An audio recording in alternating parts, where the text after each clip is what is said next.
Năm 1251, đế chế Mông Cổ có chủ nhân mới, Mông Kha, cháu nội của thành Cát Tư Hán, lên ngôi Đại Hán. Ngay lập tức, cỗ máy chiến tranh khổng lồ lại chuyển mình, tiếp tục cuộc bành trướng gieo rắc kinh hoàng. Ở phía Tây, vó ngựa Mông Cổ tàn phá đến tận Tây Á. Thành Bát Đa Hoa Lệ, trung tâm của thế giới Hồi giáo, bị hủy diệt.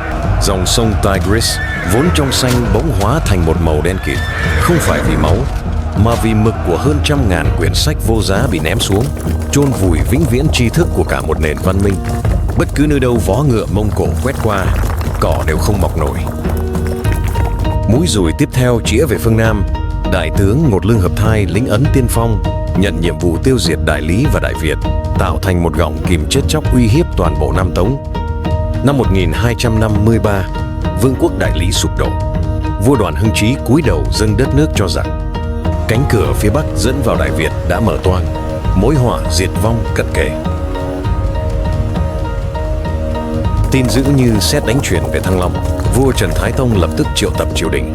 Không khí căng như dây đàn, lời vua vang lên, trĩu nặng ưu tư. Ngài nhắc lại sự thật tàn khốc. Từ khi trỗi dậy, quân Mông Cổ là một cơn cuồng phong không thể cản phá. Chưa một vương quốc nào đứng vững trước thế giặc như lửa cháy. Đại Việt cần một viên đại tướng phi thường, dám dẫn quân tiên phong ra biên thủy, đối mặt trực diện với cơn bão táp đó. Triều đình lặng yên, một sự tĩnh lặng đến ngột ngạt. Các đại thần bàn tán, bàn lui suốt nửa ngày trời mà không ai dám đứng ra. Sứ mệnh này không khác gì đi vào hang cọp, đối đầu với Ngột Lương Hợp Thai, đại tướng bậc nhất của Mông Cổ lúc bấy giờ. Cửa thắng gần như không có. Nguy cơ một đi không trở về là quá lớn. Vận mệnh đất nước như chỉ mảnh treo chuông. Giữa lúc bế tắc, một bóng người bước vào điện. Cả triều đình đang xôn xao bỗng tĩnh bặt. Tất cả văn võ đồng loạt đứng dậy, cung kính cúi chào Thái sư Trần Thủ Độ. Bỏ qua cơn ốm nặng, ông đáp lại lời nhà vua bằng một khí phách hiên ngang, khẳng định rằng dù thân già có hấp hối cũng phải bật dậy khi giang sơn lâm nguy. Lời nói đanh thép của vị lão thần hơn 60 tuổi đã thổi bùng ngọn lửa quyết tâm trong lòng bá quan. Rồi ông tâu lên xin đề cử một người. Đó chính là Trần Quốc Tuấn, con trai của An Sinh Vương Trần Liễu. Một số đại thần xôn xao, nhắc lại chuyện Quốc Tuấn từng cản rỡ cướp dâu trong ngày công chúa thành hôn, cho rằng tính cách ấy quá mức liều lĩnh. Nhưng Thái sư Trần Thủ Độ đã đập tan sự do dự ấy bằng một lập luận sắc bén. Ông khẳng định hành động năm xưa cho thấy Quốc Tuấn là người dám nghĩ dám làm, có ý chí kiên định. Một khi đã nhắm tới mục tiêu thì sẽ lao tới như một mũi tên. Và một vị tướng tiên phong đối mặt với từ điện cần phải có khí phách như vậy. Sự quả quyết của vị lão thần đã xua tan mọi do dự. Vua Thái Tông vui mừng hạ lệnh, chiếu chỉ được ban ra, triệu Trần Quốc Tuấn vào triều. Trước toàn thể triều đình, nhà vua chính thức phong cho người anh hùng trẻ tuổi làm đại tướng quân, thống lĩnh 2 vạn binh mã, lập tức lên đường ra biên cương nghênh địch. Trần Quốc Tuấn nhận lấy bảo kiếm và binh phủ, gánh nặng non sông giờ đây đặt cả lên vai ngài. Phía trước là cơn bão táp Mông Cổ, sau lưng là kinh thành Thăng Long và vận mệnh Đại Việt. Chuyến đi này sẽ mở đầu cho một huyền thoại về hưng đạo đại vương Trần Quốc Tuấn.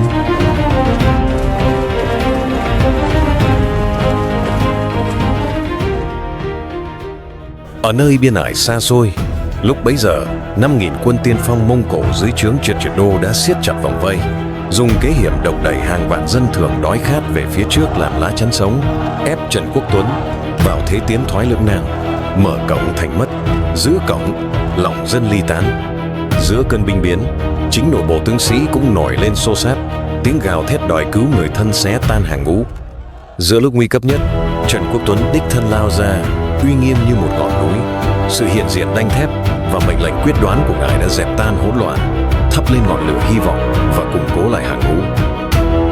Một kế sách táo bạo được thi hành, cửa thành rộng mở, nhưng bên trong chỉ là một tòa thành trống rỗng với lương thảo mời gọi. Khi quân Mông Cổ tham tàn vừa tràn vào, 2 cánh quân Đại Việt từ sau núi đã vòng ra sau tập kích. Trận đánh chớp nhoáng đã phá tan hậu doanh, đẩy lùi quân giặc, giành một thắng lợi vang dội nơi biên thủy, khẳng định uy thế và tài thao lược của vị chủ tướng.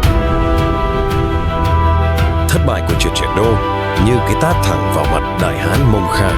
Cơn thịnh nộ của gã bạo chúa đã châm ngòi cho một cuộc xâm lược mới tàn khốc hơn.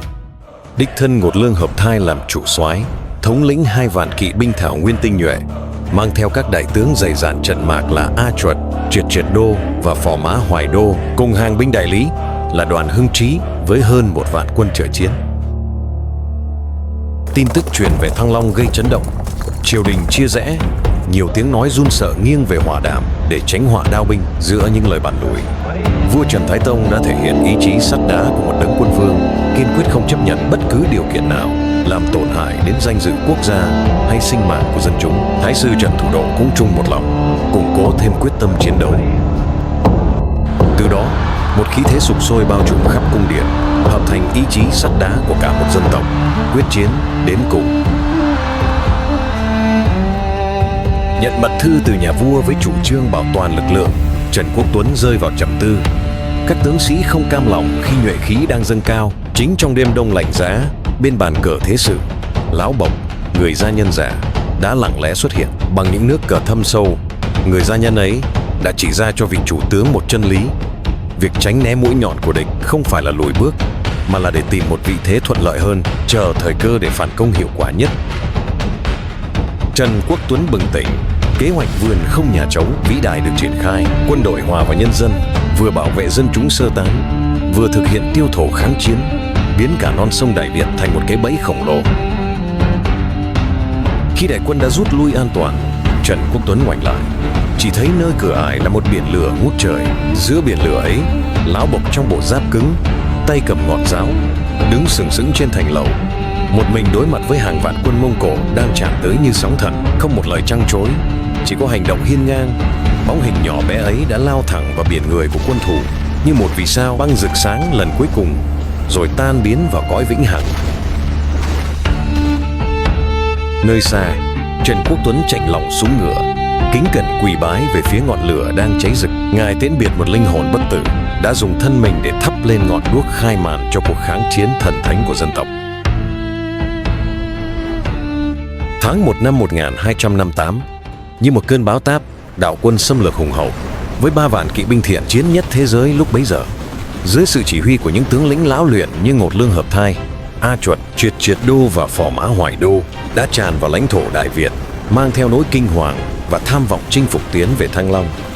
Trước họa xâm lăng, vua Trần Thái Tông, thân chinh đốc xuất 6 đạo cấm quân, cùng binh mã từ khắp kinh sư, bày trận đồ trùng điệp tại cánh đồng Bình Lệ Nguyên, nay thuộc tỉnh Vĩnh Phúc, quyết chiến một trận sống mái với kẻ thù. 8 vạn hùng binh, hàng ngàn kỵ sĩ và đặc biệt 100 thớt voi chiến dũng mãnh, biểu tượng sức mạnh vô địch và niềm kiêu hãnh của phương Nam, đã sẵn sàng nghênh chiến. Sáng hôm ấy, sương răng mờ mịt, nhưng khí thế quân sĩ ngút trời.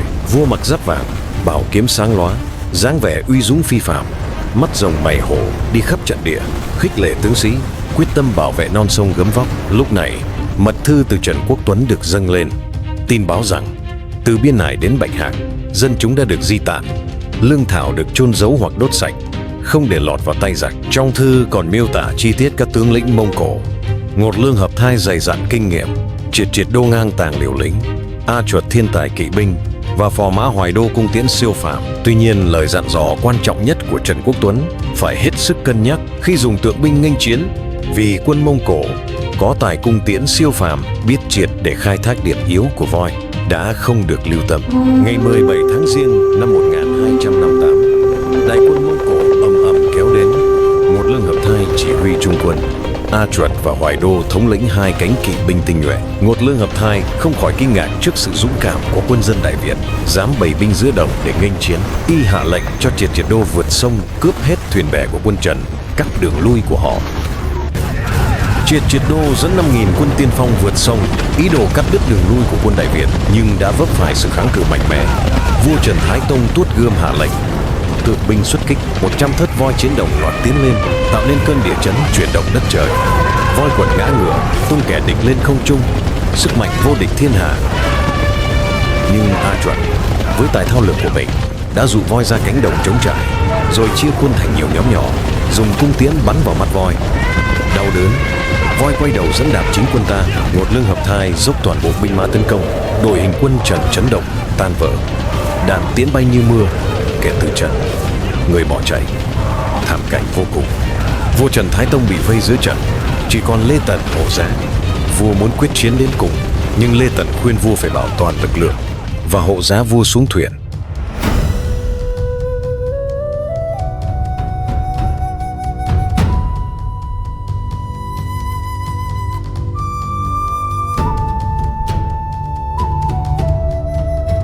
Trận Bình Lệ Nguyên kết thúc với thất bại của quân Đại Việt, nhưng tinh thần quật cường của dân tộc không hề suy giảm. Sau trận chiến, Trần Quốc Tuấn tổng kết lại những kinh nghiệm xương máu, nhận ra những sai lầm trong chiến thuật sử dụng voi chiến, đồng thời vạch ra con đường kháng chiến lâu dài. Dù thất bại trong trận đầu, nhưng ý chí kiên cường và sự đoàn kết của dân tộc Đại Việt đã mở ra một trang sử mới, đánh dấu sự bắt đầu của cuộc chiến tranh chống xâm lược Mông Cổ đầy gian khổ và vinh quang.